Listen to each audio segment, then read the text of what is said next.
Merci de regarder Gabon 24. Dans le calendrier des conférences internationales à venir, on note la conférence du 5 au 9 juin, la conférence des Nations Unies de haut niveau pour soutenir la mise en œuvre de l'objectif de développement durable numéro 14. Cet objectif concerne les océans, leur conservation ainsi que leur exploitation de manière durable. Cette rencontre va réunir plusieurs chefs d'État, dont le président de la République gabonaise, Ali Bongo Ondimba. Avec moi sur ce plateau, le professeur Lee White. Merci d'avoir accepté notre invitation. Vous êtes secrétaire exécutif de l'Agence nationale des parcs nationaux du Gabon et par ailleurs instigateur du programme Gabon Bleu. Professeur, on connaît bien le Gabon industriel, le Gabon des services, le Gabon vert. Ça comprend quoi, le Gabon Bleu? Gabon Bleu, c'est, je dirais, la moitié de notre territoire qui est oublié souvent par des Gabonais. Notre territoire marin représente 45% du Gabon. La carte du Gabon, ce n'est pas la carte de la terre, de la forêt qu'on voit souvent, c'est ça plus l'océan. Donc, peut-être la moitié de notre économie, c'est du pétrole offshore. Après, dans notre alimentation, le poisson de mer joue un rôle très important, même si dans les traditions au Gabon, on pêche les poissons de mer dans les lagunes, dans les rivières. Donc pour moi, Gabon Bleu, c'est tout cet ensemble des activités économiques, durables pour une grande partie, qui se passent une fois qu'on dépasse la plage et on rentre dans la mer. Alors, le président de la République, Ali Bongo Ondimba, a annoncé il y a quelque temps la création d'aires protégées marines. Tout à fait. Le président de la République a annoncé la création de 20 aires protégées, 9 parcs marins et 11 réserves aquatiques qui couvrent 26% de notre territoire marin, de nos océans. Une réseau, en effet, des parcs. Les parcs sont assez petits et ils sont créés pour protéger des zones très sensibles, les zones surtout de reproduction de poissons. Les aires protégées aquatiques sont grands. Il y a celle de Mayumba, qui part de la plage et qui va jusqu'à 200 000 nautiques, donc 300 km de la côte, et qui couvre 26 000 km².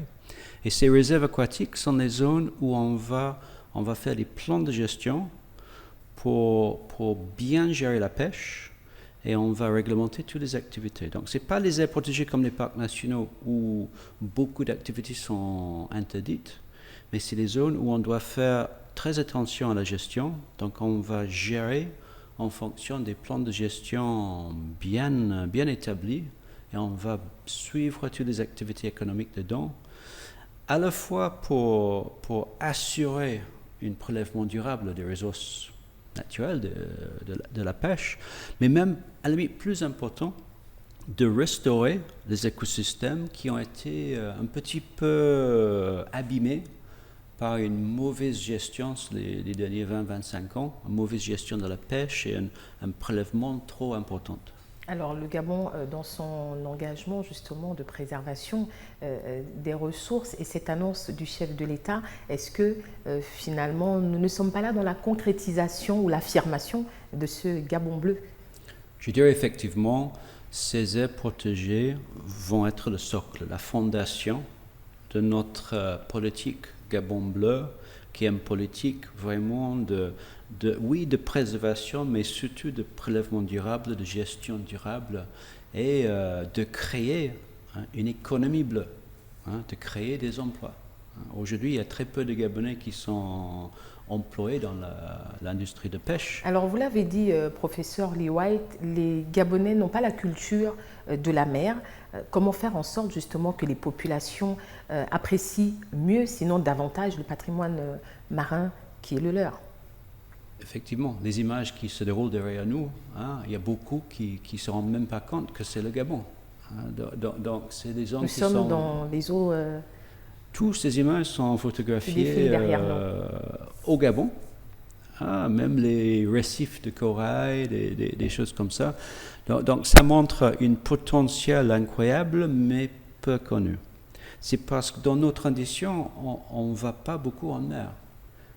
On est béni au Gabon, tous les poissons de mer rentrent dans les embouchures, rentrent dans les lagunes, et on n'a pas besoin d'aller loin pour les chercher, parce qu'au moins jusqu'à récemment, ils venaient sans problème.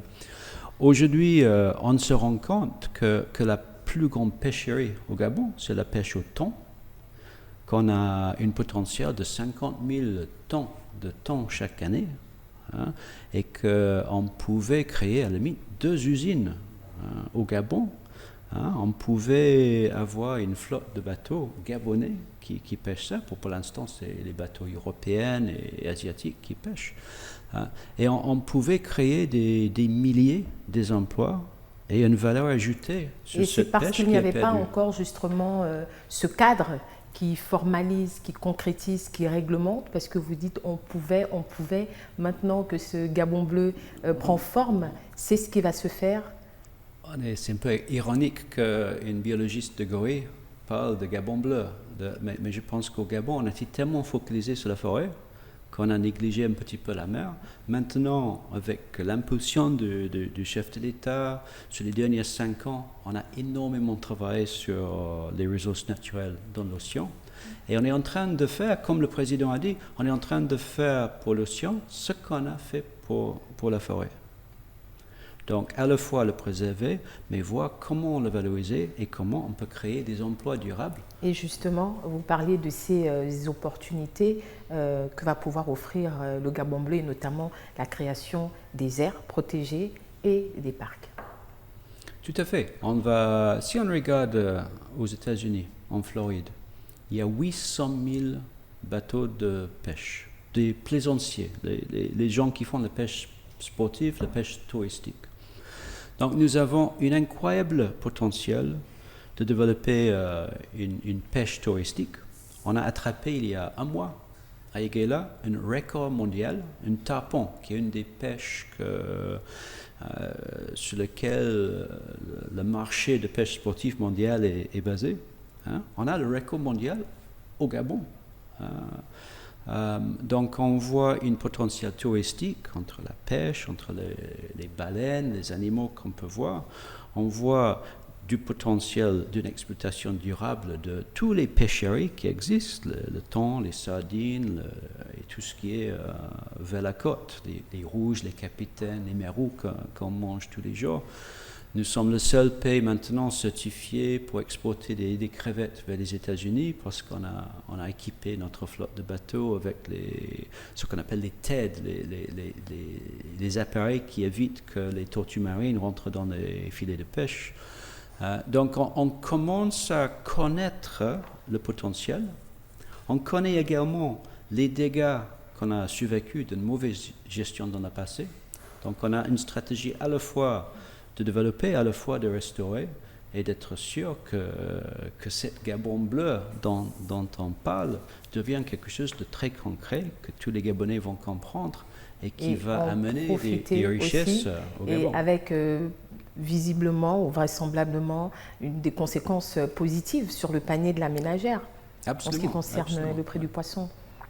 Alors vous aviez commencé à évoquer un peu la question, je l'avais sur moi. Le modèle de protection que vous avez mis en place pour l'Agence nationale des parcs nationaux, est-ce le même qui va être dupliqué sur la création des aires protégées, des aires marines? En tant que quelqu'un qui a géré depuis longtemps les parcs nationaux forestiers, donc on gère, on protège les parcs, on interdit les plupart d'exploitation dans ces parcs parce que c'est pour préserver les écosystèmes. Mais en tant que gestionnaire des parcs nationaux, si je protège bien mon parc, ça ne veut pas dire que je peux couper plus d'arbres dans les permis forestiers autour. Ce qui est génial dans l'océan, c'est qu'il y a beaucoup d'études scientifiques qui montrent que si vous protégez une partie de vos écosystèmes marins, ça va augmenter la productivité. Donc ça va augmenter la quantité de poissons à l'extérieur des aires protégées et on va pouvoir pêcher plus. Donc on va protéger les zones de reproduction, protéger les écosystèmes fragiles pour pouvoir plus pêcher à l'extérieur. Et dans les réserves aquatiques, ce sont des aires protégées très doux, pas les aires protégées dures où on va interdire toute activité. Ce ne sera pas drastique, les mesures ne seront pas drastiques. C'est plutôt les aires protégées où on va avoir une gestion scientifique des prélèvements. On va suivre les stocks de poissons. Donc on espère de pouvoir suivre une augmentation de ce stock et on va définir des taux de prélèvement durables. Mais on va quand même continuer à utiliser ces zones. Donc on est dans un autre type d'air protégé. Et donc cette conférence, je l'annonçais, des Nations Unies, qui va pouvoir soutenir donc la mise en œuvre de l'objectif de développement durable numéro 14, est plus que jamais la bienvenue pour le Gabon. Je pense que c'est le bienvenu, mais je pense surtout, avec les actions du Gabon, que les autres pays du monde vont nous regarder comme un exemple de ce qu'il faut faire. Donc c'est une occasion de partager avec d'autres pays l'expérience du Gabon, montrer ce qu'on a fait et je pense qu'on va voir le Gabon reste un modèle dans la sous-région. L'impact de l'annonce du chef de l'État va être très important. Je pense qu'il y aura beaucoup d'intérêt international sur ce modèle Gabon. On nous connaît pour notre modèle de gestion de la forêt. Maintenant, on va nous connaître pour notre modèle de gestion de l'océan, qui va être un modèle pour l'Afrique. Professeur Lee White, merci d'être passé. Plaisir. Voilà. Et à vous qui avez regardé cet entretien, merci. Restez sur Gabon 24.